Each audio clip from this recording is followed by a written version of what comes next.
It is the show that you have been waiting for.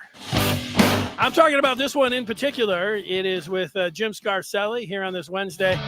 You're always looking forward to this particular pod, and specifically when Jim Scarcelli comes on, the former Wolverine. But last week or so, Scar went down to Ann Arbor and saw Michigan going through the paces in practice a little bit, and he made a good decision. He didn't tell us every single thing that was going on. He broke it up. Yeah, offense last week, and so now naturally we had to wait, which was really tough. But today's defense, Scar, which is going to be exciting. How you doing?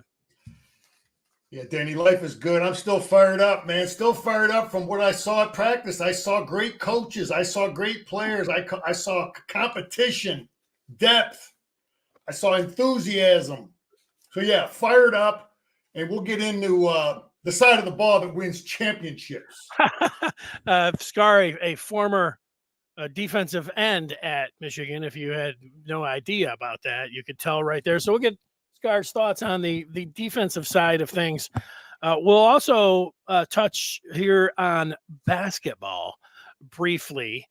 And last week, Scar, as I just mentioned, had gone down to practice. And here's Michigan's new strength and conditioning coach, Justin Tress.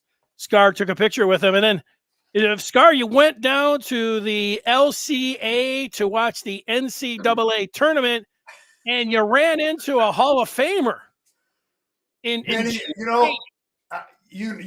I, we it's no secret we like to play our poker every now and then. So I just happened to be down there. I guess it was Saturday.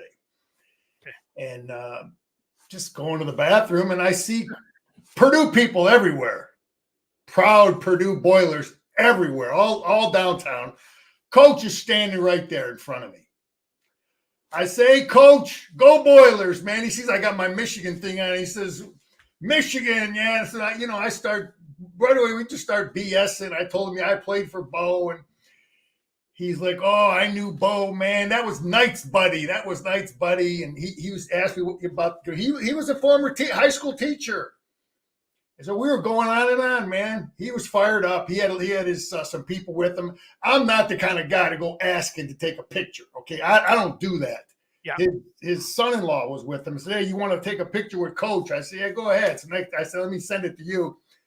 But I could see where Coach could recruit, just from my little handshake and a little short interaction with him. I think he played with the Steelers back in the day. That's what I was told. But anyway, personal guy, 80-some years old or so, and firm handshake and fired up for the Boilers, and just a real approachable, nice guy. Well, it was one of the highlights. There's basketball that you could talk about on the floor, and then there's great storylines, out of the basketball about, the players and the teams. And Katie, who was a magnificent coach for a long time before Matt Painter, never went to the Final Four. It was 1980 was, I believe, the last time that Purdue had gone to the Final Four. But he had a lot of teams. Like number one seed, he had Big Dog Glenn Robinson one year, and a lot of people thought, myself included, that they had the goods there to cut down the nets. But then old Zach Edey, 7'5", he didn't need a ladder. He just walked up to the net and cut some of it down, and he handed it, a piece of the net, over to Gene Katie, which is what a lot of people thought one of the great moments of the NCAA tournament. And you can see he's wearing the same outfit that when, you talked with him there, Scar, same day. That for Zach Edey to do that, you know what that says? That says that Matt Painter is educating the players about the history and tradition of Purdue basketball. Okay. Schembechler talked about the former coaches, the former players all the time. He was educating us about the history of Michigan all the time and why we should be proud of Michigan. So for Zach Edey to do that, that wasn't just, I don't think he probably wasn't told to do it. He heard Painter all the time in practice, talking about his mentor. And so that was a great gesture. I didn't know that, but yeah, that's that tradition that's passed down. I talk to my players about the same thing, former players and former coaches, you're part of something special. Yeah, it was awesome. And, you could talk about Michigan going to the national championship with some of the former so many of the former players going there and reliving it, and and feeling like they were part of it and everything else, and they were. You could, whether it was yourself or anybody, you heard those great stories, and so that reminded me, and just the basketball tournament overall, every single year, it never fails to come up with. It's always a masterpiece. If there's never been one year where I went to the end and thought, yeah, you know what, I really didn't like this year's tournament. Every year it's great, and this year was no exception. I do want to credit one person on Monday, and I forget exactly who it was. I'm guessing it's OT. I can go back like you can with any show and rewatch. But at one point on Monday, somebody said, "Hey, who do you got, LSU or Iowa?" And they were talking about the women's tournament, and I hadn't paid attention at all to women's basketball this year. Now I know who Caitlin Clark, and I knew some of the players on LSU in some of the story, but I really hadn't spent 1 second watching it. And so I said that, and it wasn't anything against the women. People seem to be really enjoying it and everything else. But I watched so much stuff already. I was just like, I'm not going to BS anybody. I'm not watching 1 second of it. Well, it turned out Monday that there it was, and I did watch 1 second of it, and then I watched a minute of it, and it was great. I had to say it was as entertaining of an hour or so that I watched of anything that I watched in the NCAA tournament or any of the basketball. It was really solid entertainment. So thanks to whoever. No, I've been watching a lot of girls basketball. It's great what's happening with the women's sports, and I actually bet on LSU, Danny. I watched LSU play a few times this year. I saw them against South Carolina. I watched Iowa a few times.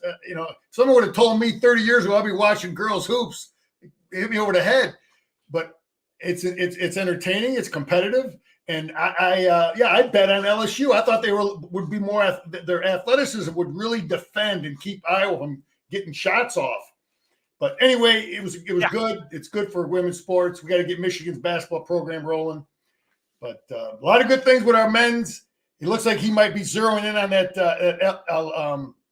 Oklahoma State coach, guy that can coach and recruit. And he recruited Cade Cunningham. So good things happening there. Right. And his top player, John L. Davis, talking about Dusty May down at FAU just late last night, entered the transfer portal. So Michigan can put together their pitch or whatever they're going to put together for Davis, one of the top targets in all of college basketball, considering his ties with May. There might get good news in April. We'll see about all of that, but some good stuff on that side. All right, let's talk defense. So, Scar, you talk, and for people that, like I mentioned, you can always go back to the other show. If you're watching this right now and you're watching it live, it's happening right now where we're going over and talking about the defense. But you should always know that if you're listening, like, I don't want to listen to these guys talk about Gene Katie and women's, but you can always just go ahead and skip ahead. That's the beauty of podcasts. Plus, I put down in the description after every show what we're talking about in each segment. So you should never go through, but you should probably just listen to the whole thing. Great content for you. But if you're ever thinking, I just want to get to the defense, well, then you just find out. Right. All right, Jenny, listen, I just want to comment on a couple comments that I saw last week after our show. Okay. Somebody commented that, because guys didn't play as freshmen, we must not have many potential first round picks. I'm not sure exactly how the statement was. That just because a team doesn't have a lot of guys playing that are freshmen, that doesn't mean they don't have real good players coming up the ranks. Okay. In general, when Michigan has their program up and running like we want to have it, freshmen aren't going to play much at all. Okay. Because there's so much competition. So, I remember, again, I've said this guy many times, Rich Stringer, he didn't start till his fifth year. Okay. He was a second-round draft choice by the Lions. Great player, played behind Moransky, Bubba Parrish, Kurt Beck, great guys back in the day. Okay. So if a young guy doesn't play behind Zach Zinner or, some of the great offensive linemen it doesn't mean they're not good players. So I'm really fired up about Crippen and Gio and Percy looked better. So don't confuse the fact that a guy doesn't play as a freshman or a program doesn't have many freshmen playing, that we don't have a bunch of first, second round draft picks on that offensive line. So I just want to make that statement. I just had to cover it because we got some damn good players there. All right. You know what I wonder, Scarby? Now, wait a second. I want to go in. Sometimes, not every time, because there can be a guy like Mason Graham that just goes in there as a freshman. You don't expect him to, even when there's talent in front of him, and makes the move, and he ends up starting even before the first game, which is, pretty much unheard of, but great. I wonder if Colston Loveland last year, if, there wasn't the need for him, and there wasn't an injury, or, how much time he would have, as a true freshman, been able to get in there, and how much he would have played. I do wonder that. I don't know. Yeah, so, Denny, I think those are the two things. There's three factors, I think, on why guys play as a freshman. One, you're really, really good. Yeah. Two, the coaches made mistakes in recruiting. Or three, there's some injuries that the coaches didn't expect. Yeah. Okay, so it's a combination of all that, I think, for a freshman to play early. My roommate played as a freshman, and he was good, but a couple guys got banged up, issues, whatever. But we got players over there. Michigan's got some players. Danny, I'm going to start with the edge. We know Stewart and Moore can play. They look great. They look good. Okay, those are the two alpha dogs with the edge position.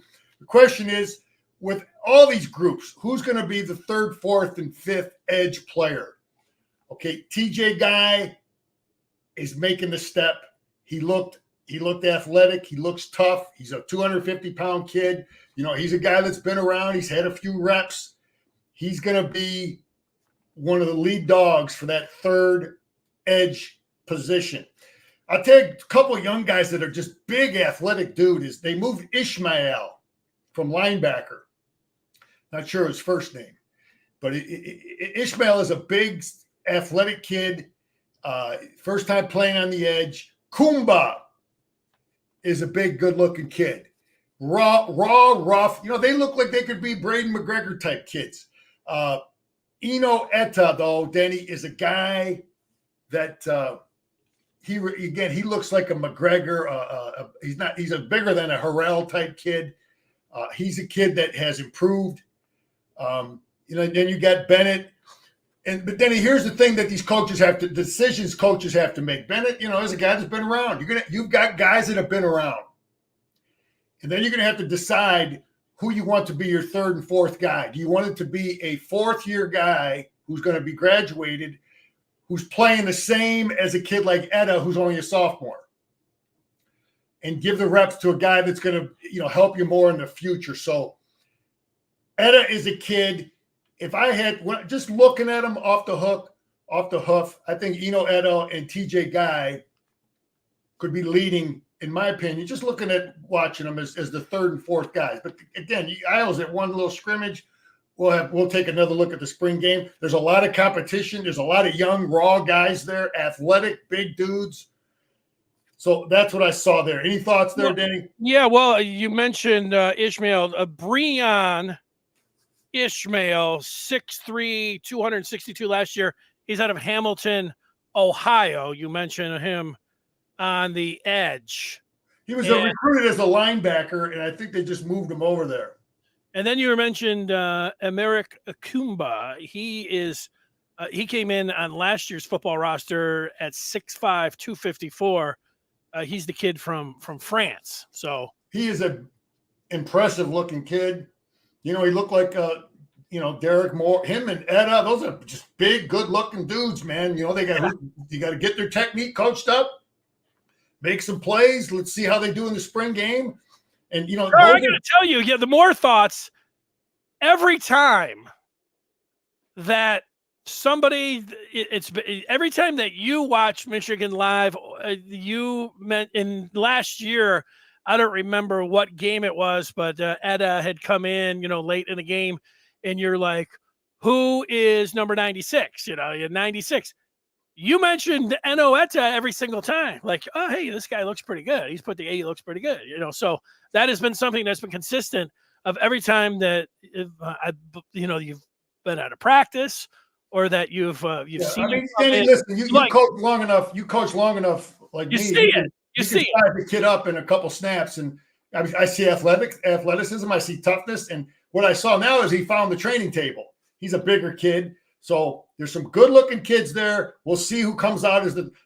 In no way, shape, or form are we worried about the starters. It's who's going to be 3, 4, and 5.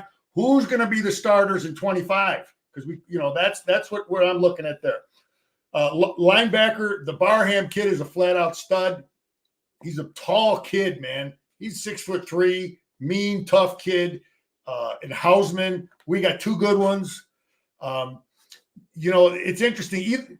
Bennett or Michael Barrett played. He had his strengths in coverage at times. These guys are both bigger guys. So, there's advantages for having 2 big guys, and so just something to think about that. We use Barrett a lot more in coverage at times, but I believe Barham and Hausman, there's no secret there. And then it's just a question of who's going to be 3, 4, and 5. It's the same kind of thing, same kind of question. You got the Hood kid looks good. Roller looks good. Those guys are all ready to compete now. The Pollard kid. Micah Pollard, yeah. All those guys are working in, getting reps. And Bridgman is a young kid. Here's another kid that was highly recruited, looked good in there.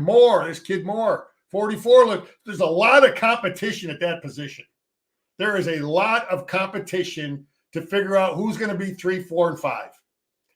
And, the sad thing is, they're going to find out at the end of spring, and some of those guys might be packing their bags. If you're an older guy and the coaches, I tell you, a kid who's really looks good on the hoof, just watching him do drills is Beasley. That is an athletic kid that we got from Belleville. Yeah. So Denny, we've recruited well at that position. I feel real good about it. Who's going to come out? A lot of guys look good on the hoof. Again, coaches got to decide, do I go with the older guy like Pollard or do I go with a younger guy? And then, if they're playing the same, those are decisions coaches make. Go ahead. Sorry. Go ahead. I'm done with that. Anything else? Well, let me give you some thoughts. If Jimmy Roller, as a true freshman, was out there and was playing significant snaps, and then it was he was conspicuous by his absence last year, but he was working through whatever the injury was. And then late in the year, when he was back to full speed, he was in there and was playing. So I would always think that Rolder is going to be in the mix since he has been in here. He has been in the mix early and often, and injury is the only thing that's kept him out. Jaden Hood's the interesting guy because last year in the spring and summer, he had really made a move and they were talking about him a lot. And then Harbaugh was talking about him a lot. And he was going out to the news conferences, and he is the easiest guy in the world to root for. I'm talking about Jaden Hood. He is if you would say who, I know they have this, like who's the Michigan man. And I think they even give a sticker, about the enthusiasm and everything else. But you want someone that you want to root for that you don't necessarily, the Hood's the one. This guy all the way through. Listen to him talk for 5 minutes, and you'll come away impressed and want him to. Yeah, I'm sure a lot of them are nice guys. Maybe they hand. Yeah, well, I'm talking about all nice guys and everything else, but Hood as a spokesperson, and then his story. I think his mother's a preacher. Okay, I want a linebacker that's going to stop. I want a linebacker that's going to stop that guy on the goal line. He's going to take that running back and drill him and keep him and stop him. I want a linebacker that's going to drop in the right zone, cover the right. I'm just playing with you, Denny. No, I get you on that. I get you on that because I think Barham is getting a lot of accolades coming over from Maryland from what people saw from him. And then, you're mentioning what, he looks like, and we have seen enough. I would also put Hausman in the category of somebody to root for that way. When you listen to him, between Hood and Hausman, you take those guys out and you just say, if they're not going to be football players, these guys could be great coaches, head coaches, for the way they connect with people when they talk. Yeah, so that's something about Denny. We've recruited. My analysis of the linebacker position, we've recruited really, really well there. Good-looking players. And there's competition, and there's going to be some hurt feelings because you can't play them. And our linebackers played really, really well this past year because we did rotate 3 guys in there. We had a good, solid rotation with with Barrett Jr. and Hausman. So it kept the other guys fresh. So linebacker was strong. D-line, we know Grant can play. We know Graham can play. And we know Benny can play. I think all three of those guys are good enough. We've already proved it. They're good enough to beat Ohio State, good enough to beat Washington, good enough to beat Alabama. The question is, who's the fourth, fifth, sixth guy? Okay. And two guys I think for sure are going to be in that mix is Brandt and Pierce. And then there's a lot of other guys that are just kind of battling. But I think those are two names that are two guys I saw that really look physical and getting after it, playing low, playing smart. So Pierce, I think he's 75, and Brandt. Those are the two young guys that I'm looking to work in to the rotation. Now I was just there for a minute. We'll get another look at the spring. We didn't bring any transfers in at that position, so they're going with what they got, and that's the D-line evaluation. We know the three, Brandt and Pierce, look good as 4 and 5. Yeah, and Cameron Brandt is I have heard his name pop up a few times now this spring, and Trey Pierce, or Roderick Pierce, I think he goes by Trey, Roderick Pierce III. You can see why they call him Trey.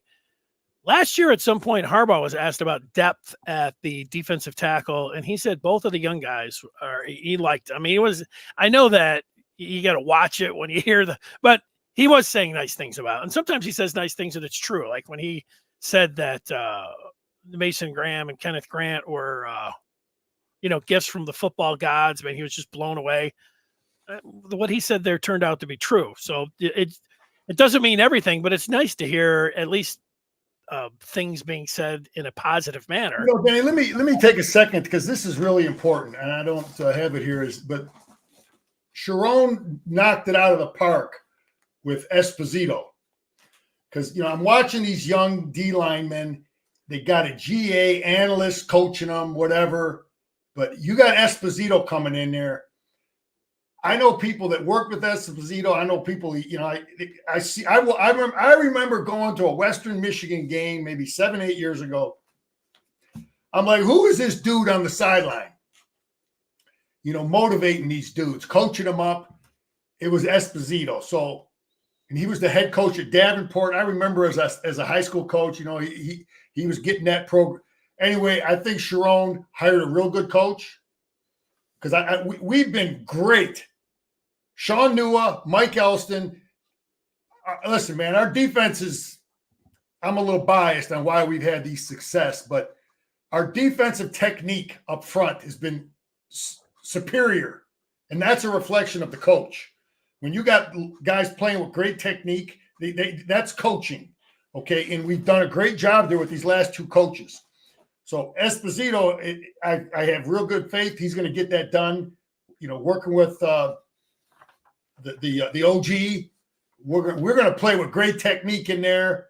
And how do you beat Alabama with 3- and 4-star kids when they got 4- or 5-star offensive linemen and stuff them? That's playing with great technique. So I'm happy about Esposito. He's a fired up guy. He can recruit. He can relate. People I talked to said he's just a guy that was. He's a tough guy though, man. You don't want tough coaching. You don't want to deal with him. So he ain't soft. Scar, you said you're biased. Now, biased because you're a former Michigan player, biased because you're a former Michigan defensive player, biased because 3 years ago you said that McDonald is going to be the key to this whole thing, biased because after that you said the biggest thing is going to be that it's going to be Minter who's going to be the real key, biased because you just talked about the technique and some of these guys. Well, defense, Danny. My belief in the importance of defense, man. Defense. I was wondering, there's a lot of spots where you could be biased. So. Harbaugh, they wanted to hang him. They wanted to hang him and throw him out of town until he got the defense right. So you got to get your defense right. Yeah. And I know that as a coach, and I was pounded on that as a player. MMD, man. Michigan means defense. So I'm fired up for Esposito. And secondary, if I had to guess, it's going to be Johnson and McBurrow at corner and Page and Q at safeties. No real surprise here. McBurrow's a tough kid, but there's so much depth there too. We've recruited well. Hill getting a lot of reps. Hillman getting a lot of reps. Barry, they're working with him, and Zeke Berry, yeah. So what else like that? I talked about. I watched these kids doing their. We just recruited really well there. There's a lot of. We're going to see who's going to come out. Who's going to be. Who are going to be the third and fourth safeties? Who's going to be the third and fourth corners? And you got to believe Hill is probably right there with being the third corner. Who's going to be that Sanistrel guy? So there's some people competing for that. I talked about Odin. I watched the young freshman. He's I could see where he was highly recruited. I think I said I talked to his dad's really a great coach at Harper Woods. Yeah. I never met him. I shook his hand and talked to him. My brother knows him, and he's done a great job everywhere he's been. Michigan grad. So his kids watch out for Odin. Jacob Odin. So anyway, McBurrow and Johnson will probably be in Q and Page. Again, I talked about seeing more there the day I was there. Leading drills, looking like a leader, and then 2 days later, he gets had the knee problem. So, but again, wrapping up the defense, Denny, I talked about Wink. Wink is a walk around guy. He delegates. He lets guys coach. And that's a real compliment. I'd want to work if I'm a position coach, I don't want the guy talking to my players. I don't want let me coach my guys. And if you see something, you can catch me after practice that you think I need to emphasize or do better or do differently. But it's just like we all work for people, Danny. It's called micromanaging, right? We all work in whatever the heck kind of job we got. We don't want to be micromanaged. So Wink is a walk around guy. He lets the different groups coach. I was thoroughly impressed watching all of them. Let me throw a couple things at you. Makari Page, I was down there last week, and he was asked about who could be the candidates to play Agent Zero, Mike Sainristil's spot, and he mentioned Cody Jones. He also mentioned Jaden McBurrows. Last year, when you started seeing the depth come in at corner, DJ Waller played a corner. Another guy I had on my list. He's a tall kid. I watched him. He's 6'3", and because he's Youngstown, Jerry Diorio, who joins us on Friday, Jerry said he thinks he's going to be in the mix at safety, even though he knows that he played at corner. And I said, why is that, Jerry? He said, well, because of his height. Now, do you believe that? I mean, you're 6'3" corner. A 6'3" corner is okay if you can play and have that technique that you're talking about, but you want to have at least one guy, Denny, that can match up with the Keon Colemans of the world, right? Remember we got into that game a couple of years ago. That was their game plan. We stuffed everything they did, and then that was their game plan: throw the jump ball up to Keon Coleman, and then we had little guys covering them. So you got to have at least one of them guys on your roster for those teams. How about, all right, Scar, I'm going to throw some questions your way from the people. Let me just say this too. You have to adjust as a player. I watched Clinksdale coach.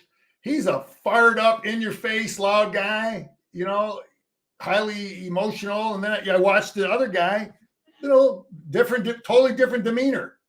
The kid's got to adjust. Different. I can't think of his name, the new secondary coach. Lamar Morgan. Yeah, just different, smart, articulate, a little different approach to coaching. Players got to adjust, and that's it, man. Anything else about you mentioned defensive line coach, but Brian Jean-Marie as a linebacker coach. Of course, you have all those analysts running around. He's teaching the little things. I like watching these guys teach the little things, teach technique, emphasizing technique. What are you seeing? What are you hearing? Demanding communication. That was emphasized. You saw that. You got to communicate. You're going to play defense. They're motioning and shifting, and they're trying to screw you up. You got to have guys that can. In fact, I think Wink or one of the guys said they want more communication from Barham. They want him to try to get a little louder. I read that, but you have to be able to communicate, and you got to have guys that can do it. So anyway, I saw that, and I saw him talking about that with his guys. The importance of that. So each of the last 3 years, you've been bullish on the Michigan defense, and they have rung the bell. You have already mentioned that when it comes to fall off because a lot of different coaches, but personnel wise, that you feel like this defense could be as good as any of the past 3, and last year's led the nation in points per game in defense. So that's a pretty big goal, pretty big bar to have. But you feel like they can be as good as last year. Denny, my initial observation, I see a ton of talented depth at linebacker. I see a lot of good-looking edge guys that I think can work in. I want to see more at the D-line. I want to see more depth at D-line. You got to have depth. You get into 12 games, you got to have depth. You're going to lose guys banged up. So maybe there's some guys I missed. I want to see some other 3 or 4 names show up that really playing great technique and look good in the spring game. Otherwise, maybe there is a Mason Graham that'll be jumping in as a freshman. And I said there's a lot of good-looking corner or a lot of good-looking secondary guys. We'll break down the spring game and look at the film and get a better look. But on the hoof, we got 11 guys we can throw out there that are going to be good enough to beat Texas. The question is, let's get 22. That's what I want to see on defense. I want 24 or 5 guys that can start and we can beat Texas with. That sounds good. Any more news on Tuttle? Has Sean Moore released any more information about Tuttle? No. Okay, so we don't know. I don't know if he's back practicing or not. Okay. Yeah, well, hey, Ferris, we got Esposito is a former D coordinator. Our defensive back coach is a former D coordinator. So, those are guys that understand what it is to lead. And that's why you get guys coming to Michigan. Obviously it's Michigan, but I think people want to work with Wink Martindale because what's everybody hiring? They're all hiring Baltimore Ravens guys, right, Danny? They want that. That tree, that John Harbaugh. Well, who's the OG? The OG is now coaching our defense. So believe me, you got. So Esposito, he was begging for that job. I mean, he was the D coordinator at Memphis. We offer him a D-line job, but guess what? Now he's got Michigan D-line working with the OG. People are going to want him, man. Yeah, he's got some good material to work. Wink is not. No, hey, Sean. Wink is not Don Brown. No, that ain't going to happen. Our foundation is going to be stopping the run with our basic structure we've been doing the last 3 years.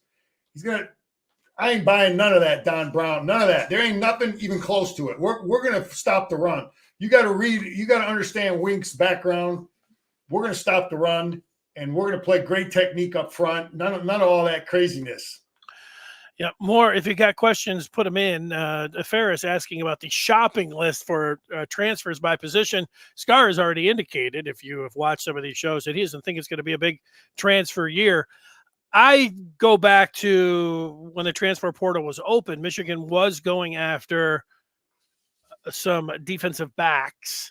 So, and since then, they have not only lost Rod Moore, but they lost Keon Sabb. So I would think that safety could be a spot, and also a corner, so some defensive backs. I think that they could be looking definitely in the transfer portal. If you want to say that's 1 or 2, put me down for that. A tall wide receiver, a bigger target there. Put me down for that if we're going over on the offensive side. Potentially, we don't know how it's working with quarterback. I think that would be on the radar, obviously, as well. Those would be my top 4 as we sit here right now. But that's where I'm at. Defensively, if these guys show great the coaches have great confidence, and in 30 guys that we'll have next fall, then you probably won't see it. They're going to go with those guys. We got 30 guys that can play defense. Then let's go. We don't need it this year because all that stuff helps your high school recruiting. Yeah, we've got some more feedback here. So we've got somebody talking about. It's Rashad talking about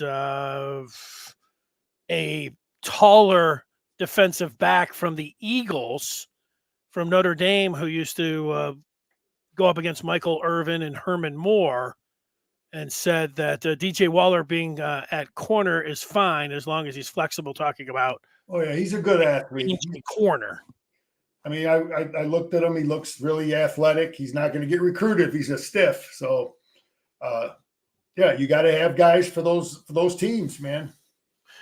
Yeah, I think that's the key. And you think because of the technique at corner and the ability to turn and run and everything that you have to have the good hips at corner, yeah. And so you normally do have guys, I don't know, 5'11", 6 feet tall, but you can have some taller corners.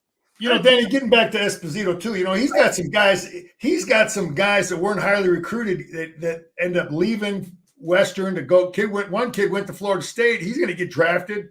Esposito found that kid, recruited that kid, developed him.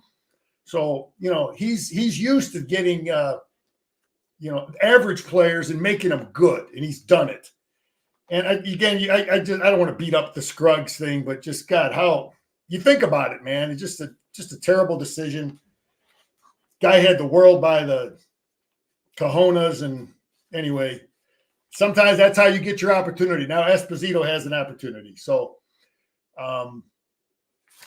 yeah, a lot of good. I didn't get a. I talked about our long snappers are back. I didn't get a look at the punters and kickers. We'll look at that in the spring game. But yeah, right around the corner. Spring game's like what, 3 weeks then? Well, it will be actually 2 weeks. We're 2.5 weeks away. So it's on the 20th. I've been counting down the days, probably like a lot of people. Tommy Doman showed that he can be one of the best punters in the country. So I would feel pretty good about that. Michigan brought in 2 transfer kickers last year, James Turner, and then they brought in a kid from Mississippi State, Hudson Hollenbach. He will be in the mix. The freshman, Adam Samaha, will also be in there. And they also brought in preferred walk-on in Cordell Jones, McNally. All those guys are on the spring roster. So I would think out of those 3 guys, you're hopefully one of them just jumps up and I was going to say seize the job. I was looking for some kind of a nice way to gets his kicks in, starts just nailing the kicks, and it'll be pretty obvious. Yeah, we take for granted. We had Mooney and Turner. I mean, we hit the jackpot with kickers these last couple of years. So hopefully we'll have that same kind of deal. Yeah, well, you have to. This is the part where you think about the transfer portal, and we talked about it before. It looked like the offensive line was set last year, and Harbaugh brought in 3 offensive linemen in the transfer portal. It wasn't like he was sitting around. He couldn't have been just sitting around thinking, we'll be great at place kicker with Turner, because he brought another place kicker in to compete with him. So he was bringing in all kinds of guys to compete. And if there's a spot where you feel like you can get a guy and you can bring him in, then you do it. So, Danny, I'm just thinking about Crippen, because we talked about, he reminds me of a little bit of, he's a bigger, thicker kid, a little bit of Ulu, but he can move pretty good. He's athletic, and I just saw some meanness. I saw some toughness. I saw him getting into it with a guy, blocking after the whistle and smacking. That stuff it just shows a little bit of toughness. But as long as you don't get a flag. Well, you don't get a flag. That's right. Hey, Danny, I wanted to comment real quick on Jim Harbaugh talked about the offensive line, why it's so important. It's the most important group because your defense wants. I listen to all the things he said. I totally understand, and because I know as a former defensive player, nothing better than to have your offense go on a 12, 15-play drive, finish in a touchdown, especially on hot days, hot games. You're wearing out their defense, and you're drinking cold water. I get all that. That's good. You know the thing that Jim didn't mention, though, that I thought he would mention? Why you want a tough offensive line? Because a tough offensive line is going to make your defensive line tough. Oh, you could make the same argument for a tough defensive line, but yeah, you have a tough offensive line, and you're going to develop that front seven of that defense now because they got to go against those guys. So, Jim, you left that thing out, okay? And Danny, I got to mention a guy that is a guy that is a Michigan guy. He was a golfer there. Steve Gaglis, a friend of mine. Listen, I've mentioned that, Jim Harbaugh was a friend of mine. We played together. There was a group of us, bunch of guys. I could go on and on and on, but Steve Gaglis was in our gang. He was in our group. He's friends with the Harbaughs, I could mention with all my buddies. I don't know. I think Jerry may have known him, but he just passed away. I just heard he passed away. He was a former golfer at Michigan, and he went to Pioneer. Good friend of John Harbaugh's, but he just passed. I just was told that, and I used to see him on the sideline at Ravens game. I'm watching the Ravens, and here's my buddy Steve Gaglis. But rest in peace, Gags, a proud Michigan guy, legend. Always knew what was going on with Michigan. Oh, just like many of us, I'm real sad about it. Well, condolences to you and the family. Yeah, on his passing. I got to mention my boy Steve Gaglis. Hey, you did it, and rest in peace. All right, Scar, you did a fabulous job running through the defense. Now, I feel like I want to get you back at practice. That's the only chance left. But we got the spring game. We're zeroing in on it. We're excited about that. Great job today. Danny, you had the Frozen Four on there, right? I did have the Frozen Four. We didn't mention it. Go ahead. I know you're a hockey guy. Let me just say this about the Frozen Four. We're fired up watching it. And you know what? Somebody hired that coach. Warde Manuel hired that coach. Okay, and he's doing a good job. That coach has got us in the Frozen Four. So we're cheering for our hockey team. There's some good players there, and they're well coached. So I just want to give Warde a shout out there. He hired the right guy. I want to give Warde a shout out here too, Denny. Scruggs, whatever it is he did, somebody came down and said, we ain't having it. Okay, I don't know if it was Sharon. I don't know if it was Warde. But I want to compliment, and I'm just saying, hey, we ain't playing no more. The big fella ain't playing no more. So that's a shout out to Warde. I got another thing about the big fella, Big Warde. We just corralled a real good basketball coach. I read the paper just like everybody else. John Beilein did this, that. So what if John Beilein was a big factor in it? You know what that shows as a leader, though? That Warde Manuel was smart enough to say, you know what? I'm going to use John Beilein. We got him right here. He's a legend.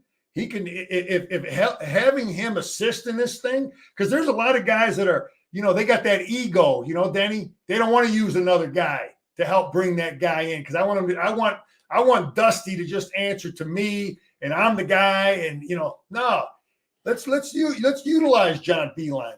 So I guess I'm giving a shout out to Big Warde that there's some good things happening. You're showing some leadership, and Danny, I got a buddy in sales, great in automotive sales. He says, some of these guys, they like to go on the boat, so I got to get a boat. All of these guys, they like to go to the ballet, so I got to take them to the ballet, whatever. But he says, hey, if John Beilein is going to get me over the finish line to get Dusty, that's just a sign of good leadership and understand what we got to do to sell. So there's some good things happening, and the big fella was getting beat up a while. I'm just pumping him up a little bit. That's the kind of nature of that position, man. People are beating you up all the time. even when things are going well, on the field of play. All right, great job, Scar. What are you doing this week? Oh, just watching hoops this week, man. Got some good. I'm gonna be watching some of them. I mean, they couldn't ask for a better Final Four in girls basketball, and we got good stuff going. But Denny, let me just finish up on football here. Yep. I think at the end of this spring, you're going to see some guys getting in the portal because there's so much competition, especially at the linebacker position. You're going to see some guys jumping in there, maybe some secondary guys. It's not a slap in the face to Michigan. They don't want to, if they can go start at Wake Forest or go start at, Indiana or something, you're going to see it at some of those positions because there's just so much depth there, and we got some good players, man. Yeah, well, it reminds me, if this was 10 years ago, I'm not sure that you needed around the clock podcasts like the Maize and Blue Reviews bringing you all the time. But just over the last couple of years, and yeah, Michigan has had some great success on the ultimate success on the football field. So there would be that too. But things have changed so much. Last year, NIL was so great for Michigan being able to keep their super seniors, their seniors, and bringing guys back. And now it's changed this year. Now with the portal and how things are working there, it is pretty. It takes a constant breakdown. Guys are moving, shuffling in. Not only are you talking about recruiting for the high school players, now you're looking every day. There's different guys in the portal, the evaluation. I mean, it is the business has never been, business is good, but it's never been as fluid and in flux as it is right now in college sports. So good point. Yeah, you're Sharon Moore. You look at Michigan. We are evaluating all of our players every day through spring. They're looking at what's in the portal, and they're comparing. Can we get that guy? What are we doing there? And Denny, another shout out to my boy May, Coach Dusty May. He mentioned Ypsilanti High School. That's where I first started coaching. He mentioned Pioneer High School. That's where I student taught.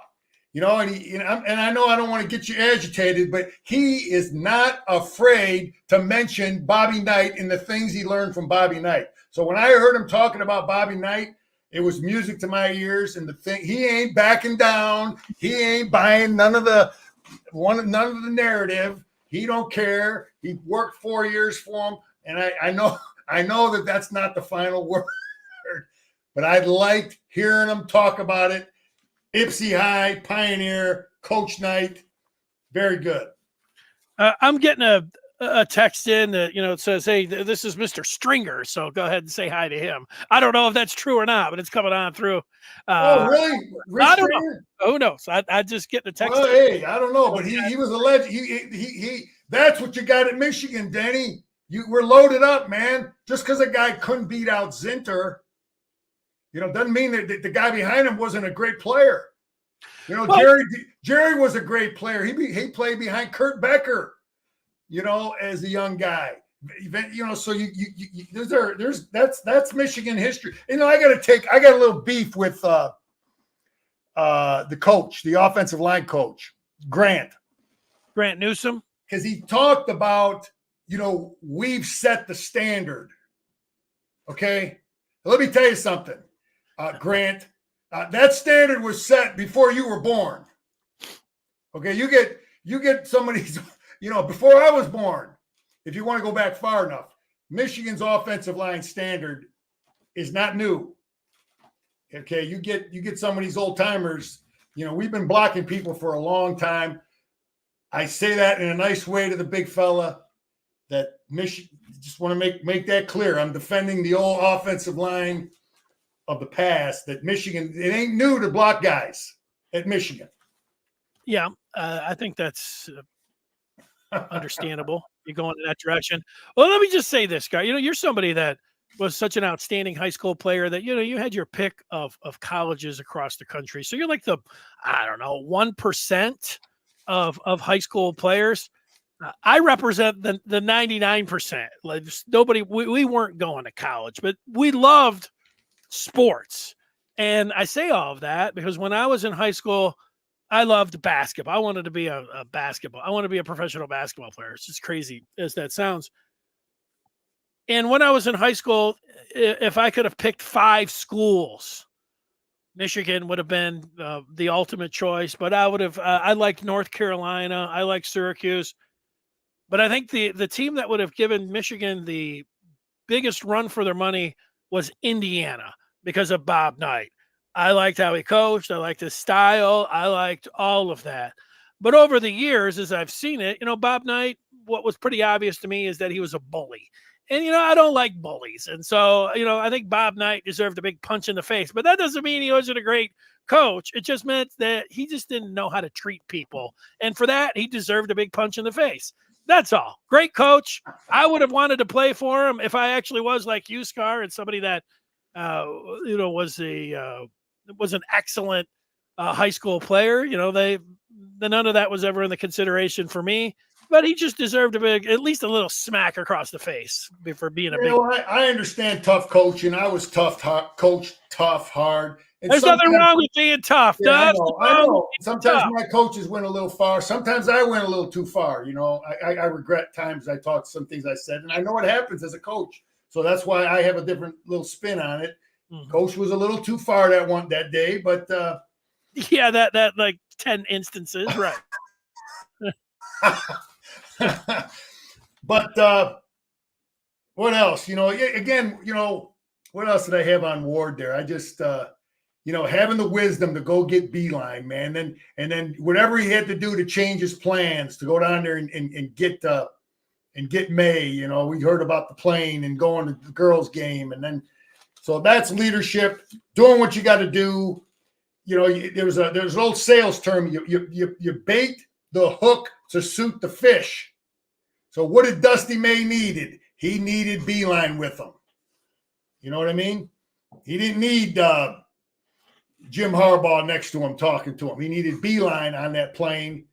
And so that was a great leadership decision to get Dusty here. And I heard we're in on a lot of good looking transfers, and we'll see what happens. Well, thank you very much, Jim Scarcelli and Al Kaline, and good afternoon. Somebody wanted to hear that, and there it is. Look out. How about that one, Danny? Look out. George Kell down the third baseline. Well, George Kell would say we're going to be out in Boston for a 3-game set against the Red Sox. Look out. There's Cecil, fouls one back. Look out. Yeah, that's right. He would do that. That's all right, Danny, it's all good. We're loaded up, man. Go Blue. There he is, Jim Scarcelli. Everybody have themselves a great afternoon.